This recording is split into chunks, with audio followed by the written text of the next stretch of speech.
Hey everyone! How's everyone doing today? Today is an exciting topic on behind the scenes. This is the first time we're going to have someone talking about their development project, which I'm so excited um, because this person comes with a lot of experience in and even in different phases, because there's even different exit strategies in development projects. So I think it's going to be a lot of fun. If you're interested in development, this is the episode that you definitely want to watch.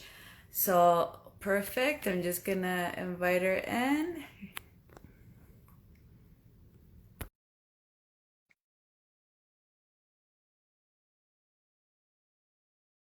You should see the message if you haven't. Okay, perfect. Hey Karina, how are you? Hello, Diana. I'm doing great. How are you? I'm great. I'm good. Thanks for coming on. We're so excited to hear about your project. Thank you for having me. This is fun. Yeah, this will be a lot of fun. So let's start with just give people a little bit about yourself. Just tell people a little bit about yourself as an entrepreneur, as a real estate investor. Before we get onto your project, just tell people a little bit about yourself. Sure, I'd love to. I'm in Ottawa. So for those of you, some people might know me here. I can see some names. Hi, guys.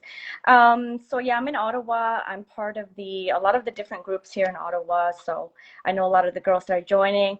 But I'm a local land developer. I've been in real estate since 2009. So I did start like with buy and hold strategy, just pretty much like everybody else. And I was renting all the rooms and kind of did that for a few years. And then I decided to kind of learn and expand my real estate journey. And I kind of just threw myself into the land development world, which is not typical for anybody to just go from buy and hold to land development. Um, but I didn't know any better at that time. I was just kind of like, Let's sometimes, just do it and see what happens. exactly. I am kind of like that. Like, I just really throw myself to things like quite often. And that's how I learn. And it's worked out really well. So, pretty much since 2015, I officially became completely like inland development. Just followed the journey and taught myself. Every project has been bigger than the last, and every project has been more challenging than the last, and every project has been more profitable than the last. So far, it's been a great journey. There's a lot of ups, there's a lot of downs, but it's been great because it has allowed me to quit my day job. I quit my day job, like 5 years ago, or sorry, 3 years ago now. Awesome. Yeah, which is really was really big, of course, at the time for anyone. That's pretty big, and just to And do kind of this just full scary, time. isn't it? Yeah, like getting rid of that safety net, and it's scary, and luckily I do have a husband who's very supportive, so he was a big part of it, of course. So Mhm. that helped a lot, and we have two boys, and we've been raising them, and we kind of just tag them along with us, and they've kind of just been part of everything that we've been doing ever since. So it's been quite the experience, and now I've gotten to many types of projects. I've done like land development space in itself is pretty broad, as you can imagine. You could do anything from like a severance, so like cutting up land, to maybe doing an infill project. So maybe doing like an apartment building. A lot of people are kind of familiar with that kind of idea. Or changing the zoning, which in itself is a different strategy, right? So amending the zoning in land development, that's another forced appreciation. And then you can go into bigger things like site plan and subdivisions, and there's a lot like in the land development space. There's a lot that you can do, and I think a lot of people might have this perception that it's only like for the big guys, like big developers and that. But it is doable. It's definitely doable. I've done it, and back in 2015, it was really like a man's world, land development. And only now I'm starting to see a little bit of change, and Mhm. I'm slowly trying to change that to make it more. mainstream, if I can say that. That's awesome. That's great. And then just something I wanted to point out that you said, just because I'm like similar in that way. So, and I think it's like, I don't know, I feel like you're a true entrepreneur. It's like when you're just like going bigger and you're just like always scared at every project because you're like, it's scary, but it's fun because it's new and challenging and it's just exciting, you know? Like, and you're It just is. like going and you're just like, let's go bigger, you know? And then you do it and you're like, holy shit, what did I do? You know? Totally. But there's also this element of kind of being what's the word I'm looking for? Like oblivion to it all, almost a little bit. Like there's a little bit of like, yes, entrepreneurial in there, but also this part of like just your intuition and just like you're just following it because you know that that's the right step. We all know when it's the right step. You all know when it's time to get rid of your day job. You've outgrown the space, and that's a good thing. You're Mhm. supposed to, Yeah, right? It's just that exactly. a lot of us stay in our comfort zone, or we feel like, okay, I can't make that leap, but you can if you Mhm. just, take smaller steps throughout the way. And then, because it took me a while to get there. Like I'm telling you, from Mhm. 2009 to 2015, right? It's not like it just happened overnight, but Mhm. once you work at it, and then that gives you the confidence, I guess, to 100%. be able to get out of it. Yep. 100%. So now I'm sure everyone's excited. So let's talk about, so what is the project that you're going to be talking to us about? Just give us a little detail of what it Sure. is. So I'd love to dig into one of my most recent ones. Like we're just pretty much doing it as we speak, and we've hit a couple of good milestones. So I thought this was a good one to talk about today. This is a transit-oriented development. So um, I didn't mention this before, but I do focus on transit. It's kind of been my thing for pretty much since 2015. So a lot of my projects have been around transit, and the reason for that is because the city is very supportive, at least in Ottawa, because they want these areas to grow. They're supportive of development and intensification specifically, right? So these are the areas that are closest. You're looking at 600, 400, 200 meters radius to a station, and that's any station really. Actually, it could be like the light rail, it could be the O train, it could be a bus station. So it's any hub station. All the cities have a little different name for it, like metro or whatever, right? So but it's these hubs that are for transit, and they want a lot of walkability, mobility, people to use the transit. That's why cities spend millions of dollars creating these transit lines, right? So that people use them. So they're very supportive of these intensification areas. And it's kind of like, I don't want to say risk free, because there's nothing risk free that we do, but it's just like um, a better game to play, in the sense that it's already there. The city has already stipulated, they want this change to come and they want these areas to intensify. So I'm not pushing the boundary anywhere. And so that's why I kind of remain focused in these areas, because they're less risky, if I can say that, right? So Mhm. it's Yeah. kind of a nice play for us. And I'm literally just like Diana, like the city brings out these they call them in Ottawa, they call them secondary plans, but they might call them a little bit different in other municipalities. But essentially, they really are plans. They show you how they want these areas to change and to increase in height. And I'm just following that. So it's like the recipe's already there, and that's what we did with this one. Is a transit oriented development. We knew that it's a lot that was meant for intensification. We go for the largest lots, of course, because those are the ones that you can get more out of. A bigger apartment building, more space for parking, that sort of thing, right? The closer we can get to the transit, the better, because the closer you get to it, the more height is allowed at those areas. Mhm. And so this is another transit oriented. We've been working on it since 2020. We officially closed on it. Um, we decided to do it in two phases. So we decided to do the zoning amendment first, and then do the site plan approval. You can do them in conjunction, by the way, like a lot of developers do that.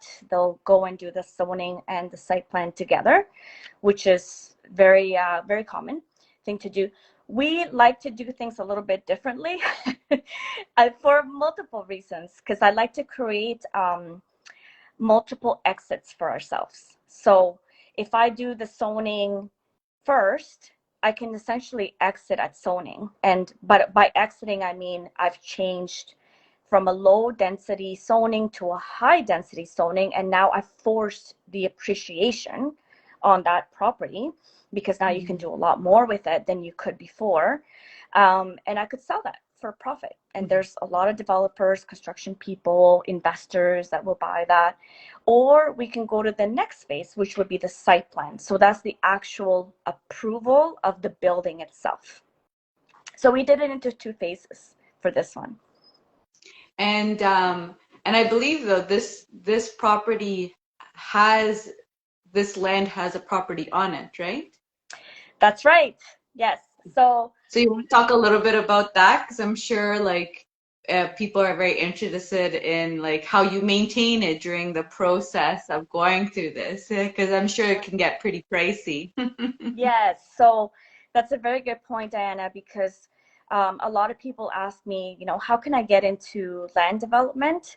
I think for me, it has really worked out the best when we buy, this is basically our ingredients, okay? We look for a piece of land that has development potential, but ideally has a property on it. So that property can be a house, it could be a duplex, a triplex, commercial space, whatever it might be. And the reason for that is because there's so many reasons. Because financing purposes, it's way easier to finance a house or a triplex or a duplex than land, right? Or a commercial property than land. Banks normally only lend 50% to maybe 60% on land, whereas residential, you can get up to 85% loan to value. So it just makes sense. The other reason is because we use investors to buy the properties. So we're securing their investment on the property itself, right? It's tangible. It is there. They can actually see it. We can maintain it, and there's something there. Land, it's just land, right? So it's a little bit harder to do that. And then also like you're right, it does have a property. There is a triplex. When we bought it, it's a triplex. It's a really run down triplex. So the fundamentals of any real estate investor are still the same, in that you want to buy a property that you can upsize it somehow, right? You want to be able to increase it in value some way, somehow, which is what we also do, by the way. And so a lot of people ask me, but Carina, why would you do that if you're going to demolish the thing? And the reason is so many reasons for it. One, it's also, like I mentioned, to secure the investors' money. Also, it creates more cash flow for us. So if we can increase the income that's coming in, it's even better for us. And of course, it's more security even for the investors who have come into the property with us. Also, third, when I flip my paper, so that's one of my favorite strategies, is get the approvals and sell it. When I flip the paper, the buyer is not buying the paper, they're actually buying the property. So it's also easier for them to get financing, to get all their stuff in order and do all that. So it just makes a lot of sense. So you're right, Dana. We buy usually land for development, but it has a property on it. And pretty much, yeah, I say 100% of our deals are like that. They have a property in there that we can do something with it and at least secure our investors' money with, while we're doing the land development stuff in the background. Exactly. And it just like helps cover some of your costs, at least of like the mortgages and stuff and your expenses while you're waiting for the zoning and going through the process. Exactly. So then did you guys do, because I think you said you did some renovations, so you brought it up, and did you also start zoning at the same time? Yes. So when we bought it, like I said, it was a little rundown triplex. one of the units had just been like renovated like within the last year that we bought it. So, but there was still two units that were very, very in really poor shape. So we did renovate those two units. And by we, I mean my husband, because I don't do any of that at all. That's his thing. You know what I mean? Yeah. And my husband's really, really good at figuring out how to increase the property, the revenue that comes in. So for this property, the area is kind of it is industrial. It's a very rundown, like looking kind of area, but and it had industrial zoning. I should also mention that it has, even though it had a triplex, it's an industrial zoning to it. So the back, it just happened that it had a humongous parking lot. Like we're talking 100 by 100. Like it's very, very large parking space that was just not used. It's sort of just vacant, it's just there.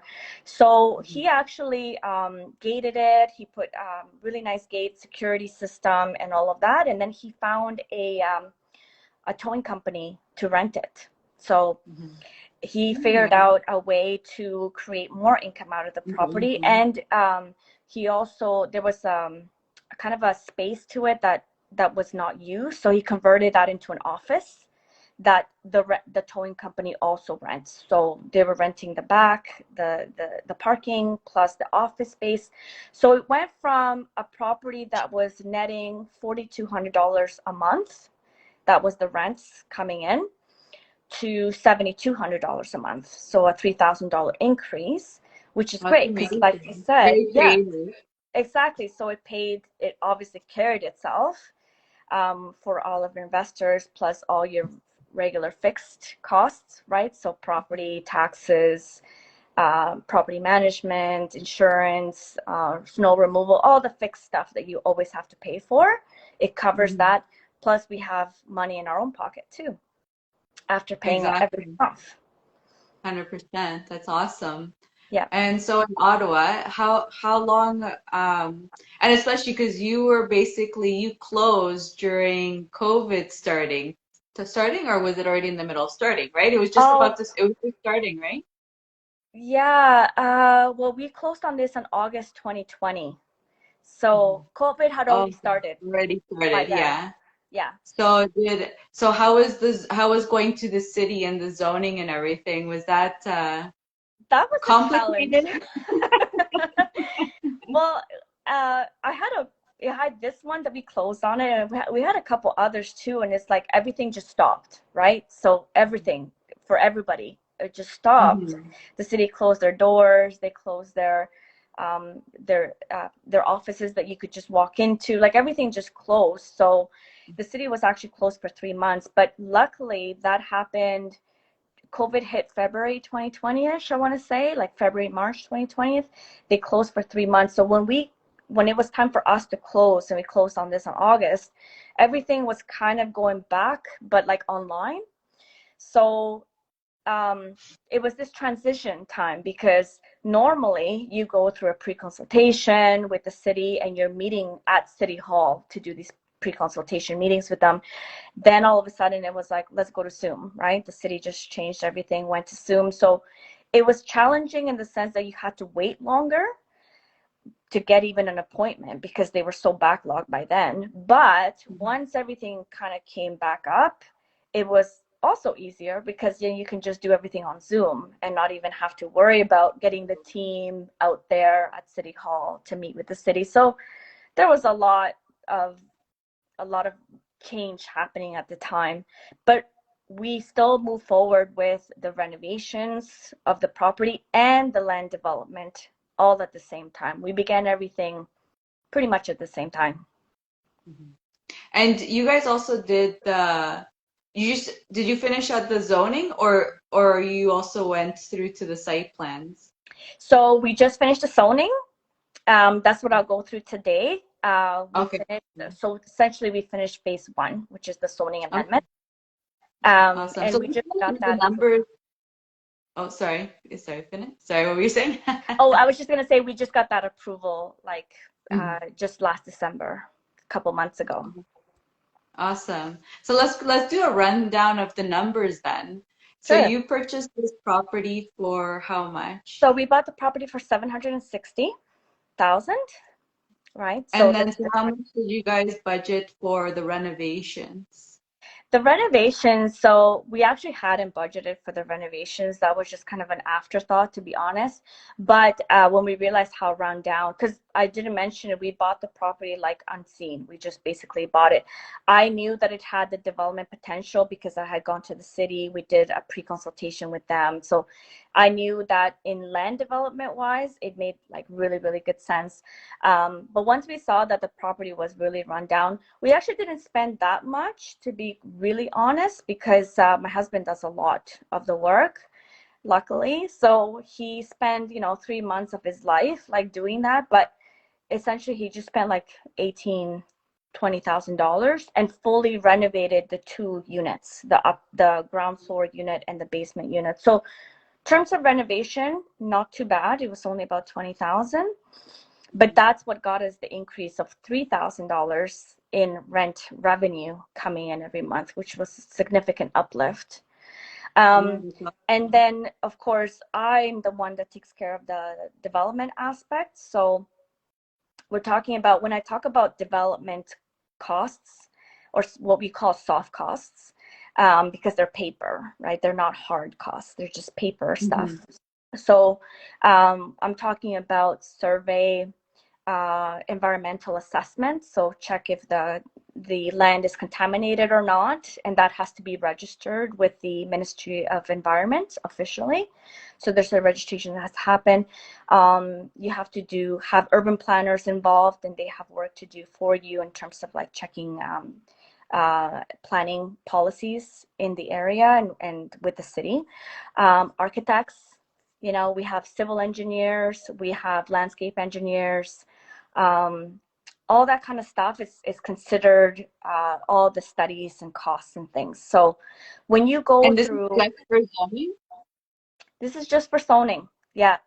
So when you go through a pre-consultation with the city, and I think this might be interesting for your audience to hear, to change. This is another question I get a lot. How do I change the zoning? To change the zoning, you have to first, of course, go through a pre-consultation. You have to explain to the city your proposal. What would you like to do in this site, or what do you think you want to do in this site? Usually, you're not going in by yourself. You hire a designer, you hire an architect who has done the proper research, or at least an urban planner, right? So there's many urban planning firms out there. You hire an expert to determine for you, okay, what would be the maximum size of the building that I could do? How would that look like? How many stories, based on what the zoning would allow, right? So what the new zoning would allow, I should say, because you're changing the zoning, right? And you have to go to the city with a concept. So you're not just verbally telling them, they want to see it. So you have to come in with an actual concept, and you submit that application. And eventually, when they give you a date, you show up, and they'll have their transportation guys, they'll have their infrastructure guys, they'll have their engineers, and you have your team there as well. Your team could be your architect, could be your urban planner. I'm a big component part of my team too, because I do a lot of the negotiation myself. And so you're there with your team, and the city will determine, like, does this meet our policies in the official plan? Is this what we want? They won't necessarily tell you, yes, we're going to give you this. It doesn't happen at the pre-consultation phase, but they'll give you a good sense, like, yes, this does fall within our requirements of the official plan. Yes, we do want this kind of development here, and we're supportive of it. So they will tell you that. And then what happens is they'll give you a whole list of reports and studies. And those studies can be, like I said, environmentals, it could be shadow analysis, it could be architecture, of course, a planning rationale.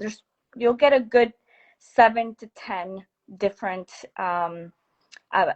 studies and reports that have to be done. So in the end, when you get all that done, you have a huge package to submit. So it takes time. It takes time to do it, and there's a lot of revisions that go through this, right? Because as you are developing your concept and your plan, you want to consult the city as you're going through it, so that you're going the right path and everything is going to be, you want it to be as solid as possible when you do submit that zoning application. So Makes sense. yeah, so there's a lot of stuff that goes into it, but it's a lot to do with your team and involving yourself with the right people to make that happen. Yeah, makes sense. So how much did it cost? So how much did zoning cost? Okay, so in total, we spent about $150,000. So it took us about 15 months to really go through the whole process, I should say, from start, from the day that we closed on it to completion of the zoning amendment. It was about 15 months. Normally, it doesn't take that long. It's supposed to take like 8 to 10. But again, COVID times, everything got stopped, everything's backlogged, and the city has a ton of applications to go through. So we spent about $150,000 in about 15 months' time. And that's going through different phases of the zoning, because it's not just about you submit your zoning application and that's it. It's you submit your application, then it goes through a panel review. And then from that panel review, you do have to, they will kind of dissect it like in front of you and tell you, we would like these changes to happen. So then you have this reiteration process that happens. Your team will go back, make the changes. You go back again in front of the panel once again, so that then they can give you a yes or perhaps no, please go back and change a little bit more, right? So there is this, again, hopefully not too many times, but that's what ends up happening. So it's $150,000 to get all of our reports done in about 15 months time. And that's, to be honest, Diana, like that's even, I think that's pretty standard now in terms of timing. So people, again, another question is, how long will it take me to change my zoning? It could take you 8 months. It could take you 24 months. We don't really know roughly, but in Ottawa, that's usually, you're looking at around that kind of time frame. And I'm shocked, actually. I didn't know that just for zoning costs of $100,000 to get the zoning done. Yeah, Wow. it I does. didn't realize it was so much. I thought I that was like know. all soft costs, like before breaking the ground. I was thinking like maybe something like around that size. Yeah, yeah. I mean, applications here in Ottawa are a little bit expensive, and we're not even as expensive as Toronto, for example. Yeah, So that's why I'm in shock. Because you say like if it's over there, I can't imagine how much it is over here to get that yeah, done. exactly. So, but it is expensive because, like for example, I'll give you an example. The survey alone, right? It was like $18,000 per survey. So, I'm giving you exact numbers because I get these questions asked all the time, right? The application to submit a zoning amendment application to the city of Ottawa as of today is $23,000. That's just to apply. And the question I get asked is, what if it doesn't get approved? If it doesn't get approved, that money is gone. Yes, like it is. You could have But I guess spent. that's the purpose of the pre-consultation is to they probably give you kind of some guidelines so you know in which direction to go. So you're not going like completely left field and Yeah, then they're just like, well, we have to say no. 100%, right? That's why you have to do the pre-consultation. That's why you have to hire the experts. Like, I really, to be honest, Anna, like my team is really the brains of the operation. Like, I'm the one that I can find the deal. I'm really good at analyzing. I figure out what I can do with a property, what I cannot do with a property. I have the vision for it. But in reality, it's my team. They do everything, absolutely everything. And you need to surround yourself with the right people. And it's supposed to be that people that are smarter than you, right? It's by design. Like I always say, I'm probably the least smart person in my team, and that's by design. It's meant to be that way. It should be that way, I personally think, because they're the ones that are gonna they're the Well, ones they're that the make it experts, clear. right? You're hiring for a reason.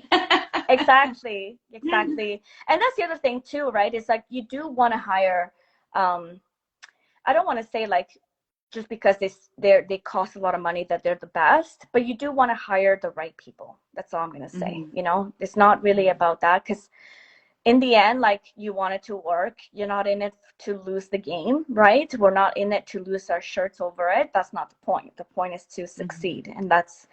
And of course, do your homework, make sure that everything is lined up and everything makes sense. And if it does make sense, then, and the numbers make sense, I should also say, then yes, go and spend $150,000. But there has to be significant upside to that. Mm-hmm. Right? If you're Yeah. going to spend $150,000, there better be a really good upside at the end.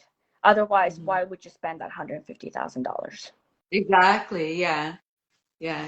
And like you said, because I'm assuming you knew, I mean, not assuming, I know you knew what the costs were. So you knew how much was going to cost you. Yeah. And then I believe you've already gotten the appraisal done for it, right? Yes. So, And so what did that come up to? yeah, so we got the appraisal. As soon as I got the approval for the zoning, we had it appraised. We had to get it appraised by a commercial company, just so you know, it's not a residential appraisal. In most of these cases, they're not. So you do have to hire a commercial company, one that is well known also by majority of the bank and the lenders. That's just a hint for people who are looking to get appraisals for it. So it did come in at 2 million, just over 2 million, like 2,020,000, something like that. But we'll run it to 2 million. Mm-hmm. For a property that we bought for 760, we put $18,000 in renovations and $150,000 in soft costs. Mm-hmm. And you were cash flowing with And your we were cash rental. flowing. Yes. So I was really big on paying our investors every month.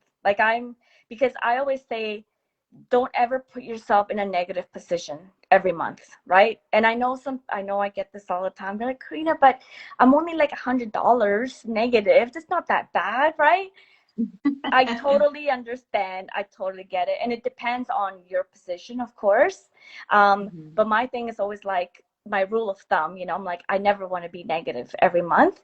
And if I don't want to be negative every month, I also don't want my investors to be negative every month. So like some of our investors, they use line of credits like us too, right? We leverage our other properties also to take money out. So like, where did I think I got the $150,000, right? I got it from Mm-hmm. somewhere. Maybe it's a project that I sold or profit that I made from somewhere else, or maybe I leveraged another property, took a HELOC or something like Mm-hmm. that, right? We find the money somewhere to fund the soft, because banks don't fund soft costs, by the way. They don't give you Exactly. money on soft. You have to get that money somewhere. It's a capital Mm-hmm. intensive, right?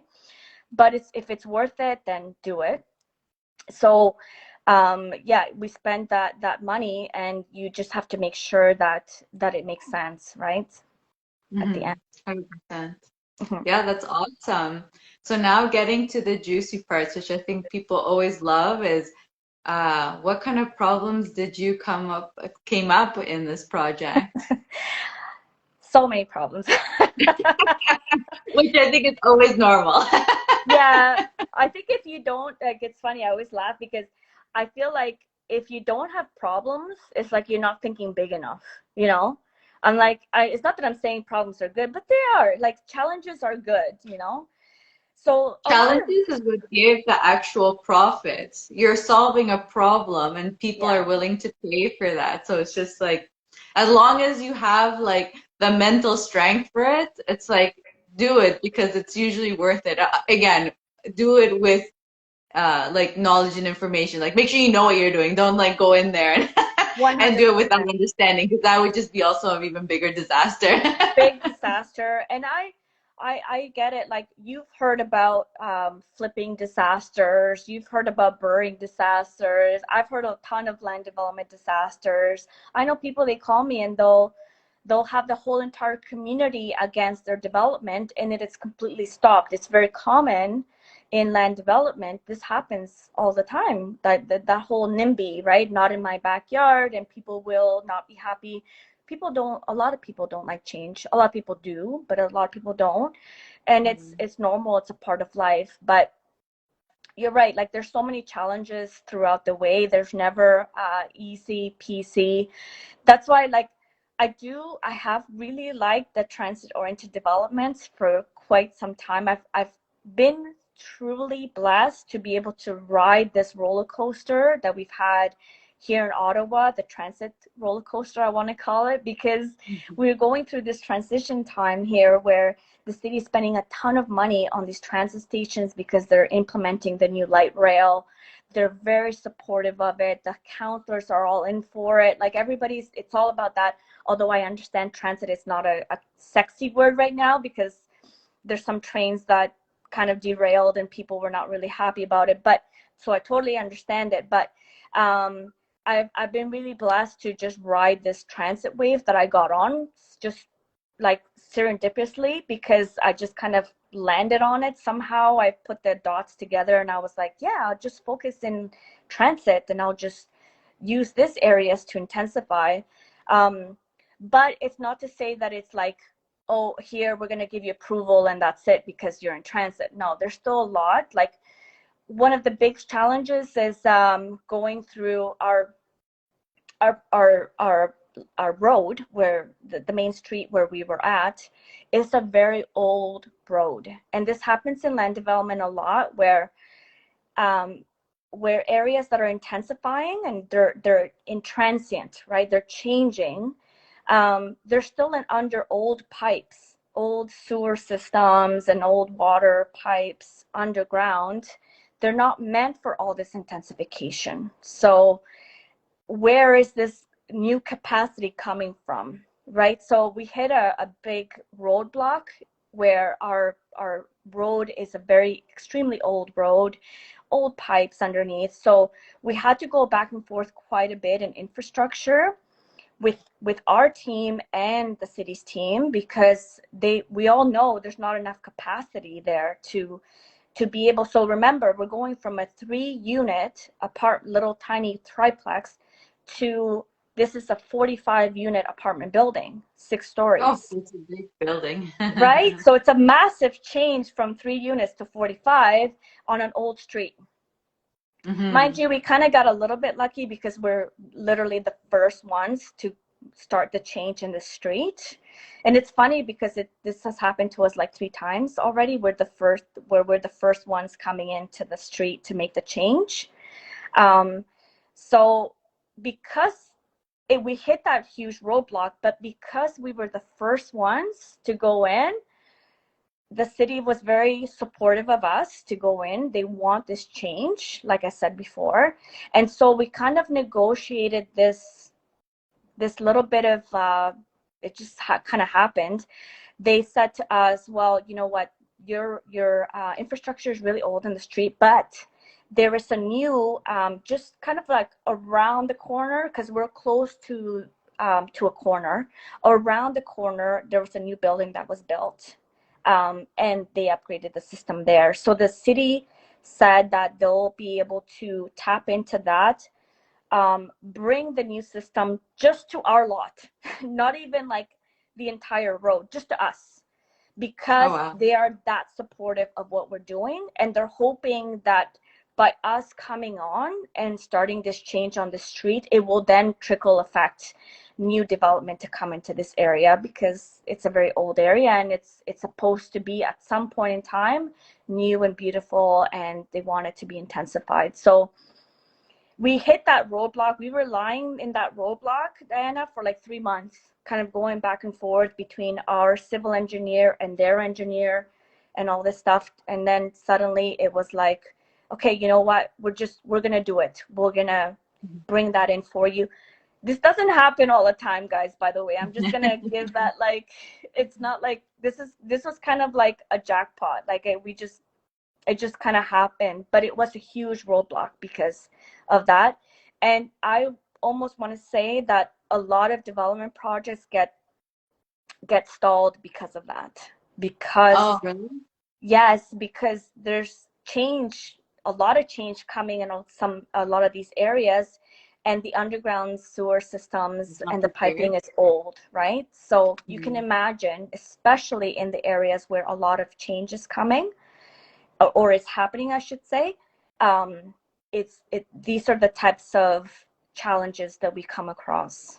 The other one, of course, was just COVID. I'll be honest. Like nothing about COVID was easy, although it did make it easy because everything kind of went digital. So it did help a lot in that sense, but it stalled us big time, like big time. We also, because there was so much backlog, right? We also got bumped like 2 times to go in front of the panel. So every time you get bumped, it's like you have to wait another month for the next one. So it's like a hit, right? But we were really lucky because, as I mentioned before, we were cash flowing. So if I So it if didn't I really was in the stress you, negative, probably. with that, I would say it didn't really stress you because you were cash flowing. exactly, yeah. But then again, see my rule of thumb: don't put yourself in the negative ever, like ever. That's like, I know even if it's $100, I'm like, don't put yourself there because you don't know what's gonna happen later that might affect you more significantly than you think, you know. So if I was in the negative, imagine in that situation, maybe it would have been uh, not a very good scenario for us, right? If we were carrying this thing in the negative for so many months, which happens all the time too in the land development world, I would say. Yeah, 100%. I completely agree. I'm in the same. I personally don't like buying real estate. I know people do it, that they do cash flow negatives. I Yeah. mean, they have the reasons and they do it, but I'm the same as you. I also don't do cash flow negative because you just don't know what can happen in the future. And, or like even people like us that are growing big, right? It's just like, you like imagine if you're cash flowing negative like on all your properties, like that could be a very bad thing, like you start like multiplying the negativity, and it's just like all of a sudden your debts are just like skyrocketing. Yeah, and it's not a I really mean, good that's not a plan. business model, right? Yeah, exactly. It's not a good business plan. Like people ask me, well, Karina, like how can I quit my job? Right? I want to quit my job. I'm not happy with it. COVID was so much like that. Oh my God. Like I got so many phone calls. I'm sure you did too, Diana. Like the amount of people that were in panic, right? In like, what do I do? Whether it might have been that they lost their job already, or they were in the verge of maybe losing their job, or they realized like, I need to have a plan B because something might happen.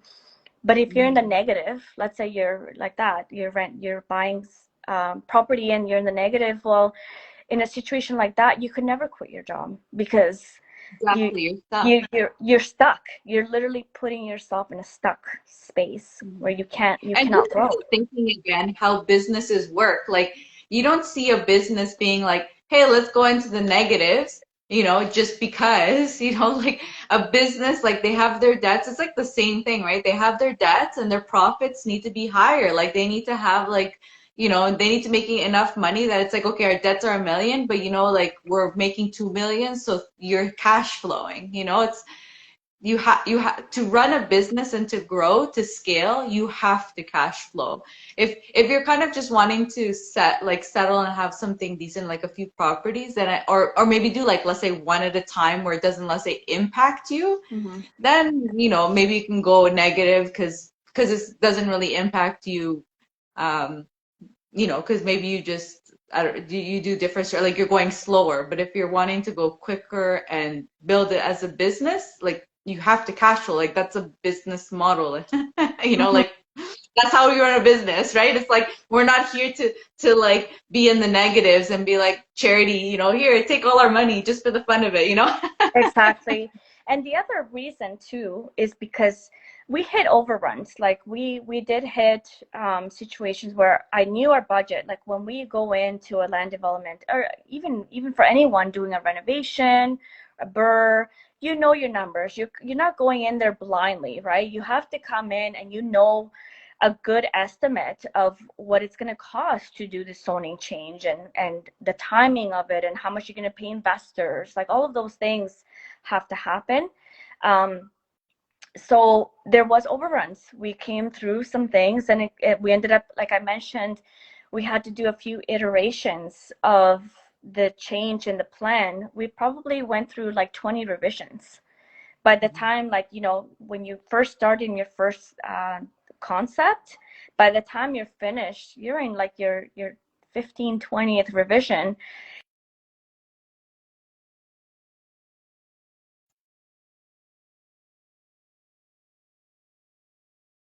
the location of the door. They don't care that it costs you money. That's not their business, right? They only care what they want.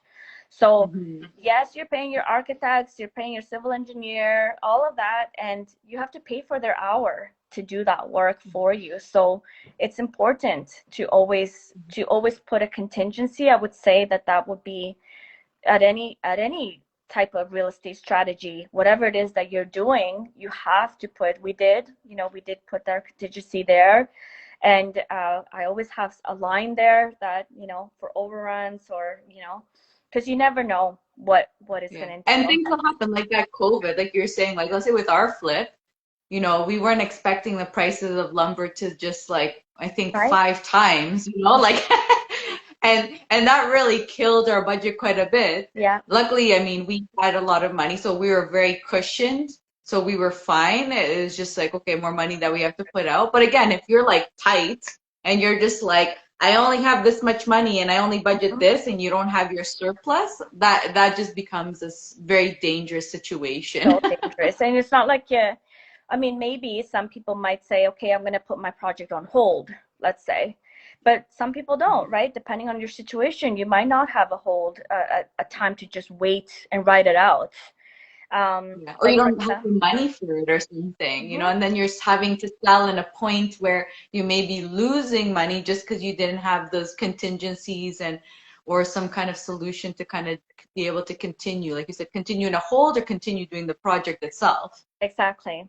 And that's another Hmm. good little piece of advice that I would give also, and I'm sure you would say the same, is that I always so like we said, the contingency line is always there, but I also always put a contingency in my time too, because Hmm. land development, like I said, this zoning was supposed to take like 8 to 12 months maybe.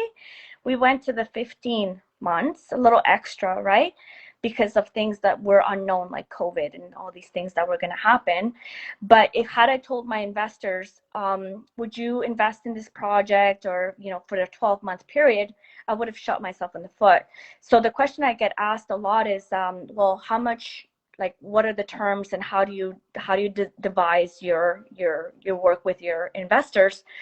If I know that a zoning, or let's say I'm going into a site plan, for example, and it's going to take me 2 years, I add, I will say, like, I need it for 3 years. I will say it, and they'll be Hmm. like, I okay, completely agree with you. so yeah, because you just don't know. So there's that Hmm. contingency with money, and then there's that contingency with time too. And then Hmm. you're not stressed out. You're like, okay, you know what? It took me a little bit longer, but it's okay because the investors are still in their time frame. You're not asking for an extension at that point. You're not doing any of that. Hmm. Yeah, I completely agree. Because it's just also, especially if you're going to be an active investor and you're the one who's finding the money, like it just doesn't look good on you. I mean, there may be times, obviously, where it's just like super unforeseen and just things may go off the rails, fine, you can't do anything about it. But in general, like that, like having those good cushions, like you said, on money, on time, it just, as a professional, it helps you look better, right? Because if you're coming back like, oh, hey, I need another like 20 grand. Oh, this other thing I need, like, then they're just Mhm. like, do you have any idea what you're doing? Like what's going on? Yeah, you definitely want to think ahead of all of these possible scenarios, just like you want to think ahead of all of your exits, right? So we knew Mhm. in advance that, okay, we're going to do the zoning, and this is what is explained, right? We're going to do the zoning, and when we do the zoning, we are going to refinance it, pay off all of our investors, and then we're going to move on to phase two, which is the site plan, which is what we're doing in this project itself. But yeah, it's very Mhm. important. And also, to your comment there, communication, like, that was probably it's a big part of our business. I'm sure it's the same for you. Whatever real estate strategy you're doing, communicate with your team, communicate with your investors. We communicate with our investors every month. They Mhm. know exactly what is going on, and not just on their project. Like, they know what we're doing in every project. So it's important to just have that open communication. And even if things do happen, which will happen, at least you've been communicating with them the whole time and they know what's going on. So it's not like a huge shock or a huge surprise. You never want to be in that Mhm. spot ever. Yeah, you don't want to throw them off left field and be like, oh, by the way, we've actually had like 3 months of problems, and now, like they're like, what? No, you never want this to be a surprise. For sure. Good Definitely. way to traumatize them and give your money partners some heart attacks. No, that's not what we're in for. For sure. Want to make it fun. You want to make an experience. And now that's another good point actually I want to say is make it fun. Like, if you want to get into real estate because, because of the money or because it's a well-known fact that people build wealth through real estate. Everybody knows that. I'm in for that.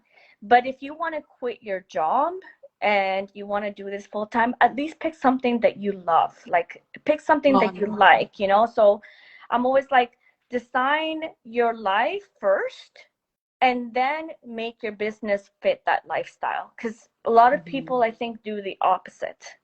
They'll Mhm. just go for the money where the money is at. I get a lot of people say, I want to get into land development because I heard, you can make a lot of money out of it. And it's true. Yes, you can. You saw the numbers, right? We almost made just under 1 million just in, a little short time of forcing the appreciation on the property. But um, yes, it's true. But it doesn't mean that, you should go into it You just can because of do. that. I always, Mhm. I really don't like it. I always say, like, make it fun, do something that you love. And if you're doing something that you love, your chances of succeeding are so much bigger, so much higher, because at least when the ups and the downs happen, you can ride through it because you're actually enjoy it and it's something that you like, and you'll figure it out. We always figure it out. There's always, Yeah. whether you're There's flipping always a a property, solution. you'll figure it out. 100%. Totally agree. There's always a solution to everything. Actually, that's something I've learned a lot being in real estate, or just working on mindset. 'Cause I'm very big into mindset these days, or like for a year and a half maybe now. Is just you're always, at least for me, I was always scared of like the failure part. Mm. But you start realizing that there's no failure. You just have to be a problem solver. As long as you're solving the problems, I just feel like it's like I don't know. I just noticed that it's like I was always scared about like failing and ending in the fail, but it's like there's never a fail. There's always options to continue. It's just making sure you like figure out those options, like like that, like us having conversation, like, hey, what's going on? Or like, hey, I'm having a problem. Do you know how to solve my problem? Or you're like, no, I've never done that, but you know what, this person has done it, and you're using your network Hmm. to help you out to solve problems, because there's always you start realizing there's always a solution to anything that comes up. Always, always. Hmm. And it kind of also goes back to your team. Like for me, my team has been huge. I'll give you a story, a small story. When COVID happened in 20, no, it was 2021. I got COVID myself. Like, so I was the only one in my house that got it, funny enough. Luckily. But I was in bed for 10 days. Like I got hit really, really hard. I don't even know where I Hmm. got it. But anyway, I got it. And Hmm. it just happened that that was the time when we were wrapping up our package for the zoning amendment for this property. So there was just some final touches to be done, and there's some printing to do, there's coordination to do. I told my team, like, guys, I'm out. Like I couldn't even stand up actually. I was so like in really, really bad shape. And they Hmm. did it all. They just took over and they did the whole thing. And that was like, for me, I was like, oh my gosh, You're they like, did thank it. God you can win without me. Yes, they did it. And it was like that, like, support, and the team just made it happen. And I'm usually the one in between, and I'm kind of like coordinating and talking to everybody and getting everybody on the same page. But then because I wasn't there, they're like, we're just gonna do it, and they did it. And it was the most amazing thing to ever happen to me, because I was like, wow, this is just amazing. It blew my mind that they did it all. And it's just by the people that you surround yourself with. And it's like that. It's once you get them to the right team, the right people, and they get it, and they see the vision, and they're working with the vision with you. It's like that's where the magic just happens. 100%. And it's even a tribute to you, you know, because you've built that team. You, like you said, like communication's big. So I'm sure because you were communicating with the team and everyone just knew what was going on, that they could help finish it off. You know, if you were keeping a lot of the information for yourself, they probably would have been like No. needing a lot of direction from you Yeah. because they wouldn't know. But because you're open and communicating, everyone knows what everyone's doing. It's they could just get it done. Mm-hmm. It's Yep. amazing. Yep. Absolutely. And I should also say that it's not like I have the same team for every project, by the way. I know I make Mhm. it might sound like that a little bit, like in my team, but I'll be also very clear that every project, I should say, is different. There's not one Mhm. project that I've done that's ever been a cookie cutter. There's never, and I don't think it'll ever happen. So because they're all different, and the next one is always bigger, and I'm really big on that, to go bigger next one. There's no point of Mhm. staying where you're um, Mhm. at least for sure in land development. I don't know about other strategies. I'll just talk about mine. But um, but I recreate. Yes, there's some people that move on to multiple projects depending on their expertise. Like a surveyor, for example, might move on. I do use the same surveyor pretty much for every project, but generally speaking, I'm recreating the team for the new project because I will need new expertise. Like the experts that I used for this project, the 45 unit apartment building, is not the same people that I'm using for my subdivision that I'm doing. I'm doing a cottage Mhm. subdivision. It's not the same people because the expertise are very different. So you always have to be communicating, recreating the team, and I'm so big on like, uh, once I find the right people, I just get there. Like at that point where we're all together as a team. So once if you can Mhm. build that amazing team that believes in your project and loves it just as much as you do, that's like where like the real magic happens. And you're just gonna Mhm. keep evolving because all the projects are gonna get bigger, and you're gonna have to get a new team or new experts. Mhm. Yeah, that's awesome. That's yeah, it's really great. That's awesome. Thanks for sharing your project. I know, and hopefully we'll get to hear phase two once it's done. We'll Yes. get to hear how your phase two goes. Because yeah, I think a lot of people are, like you said, are starting to become very interested in developments, Hmm. and and I've just started noticing because even myself, like we would do bigger flips to get used to like just understanding even the different phases in there. And like our next, like you said, our next one is we want to do a development just because we basically almost like built a house, basically, and it's just kind of like might as well just do that step and now Yeah, build a house or build a building or something. So exactly. it'll be exciting to hear your phase two for sure. And I'm sure other people will definitely. Yeah. I can't wait to tell you all about it. Give me Awesome. another 12 months, and then we'll go into it, because it probably will take me about that time frame to go to the next phase. Awesome. Yeah, I know we're all excited to hear about it. And yeah, thank you so much. And I hope everyone got value from this. I know I did, because again, I'm also looking to get into it. So thanks for sharing. You're welcome. Thank you for having me. This was a lot of fun, and thank you for everybody who joined today. Hopefully, I provided us some good Awesome. information. And as always, I'm also on Instagram. Obviously, I'm here. So if anybody has any questions, feel free to DM me. I'm always happy to help as much as I possibly can. Awesome. Thank you. Thank you, everyone. Thank you, Karina. It was awesome to chat with you. Thank you, Bye. Diana. Take care.